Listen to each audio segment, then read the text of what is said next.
เมื่อเพื่อนมาร์คกับเพื่อนมิกพูดถึงกันภาค6เมื่อไหร่จะไลฟ์กับพาคินอุ๊ยเขาคงไม่กล้ามาไลฟ์กับผมหรอกครับเพราะเขากลัวผมพูดจารักน่ารักใส่เวลาชวนพาคินมาไลฟ์หน่อยผมก็อยากให้มันไลฟ์กับผมเหมือนกันผมอยากจะเห็นว่าสกิลของพาคินเนี่ยหลังๆอาจจะไม่ค่อยได้เห็นมิกซิลไงพาคินก็พาคินโอ้โห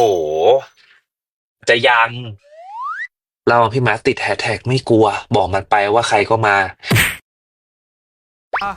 ใส่กันบ่อยไหมบ่อยด่ากันอะบ่อยไหมทะเลาะกันไม่มีนะอ๋อไม่มีเขารักกัน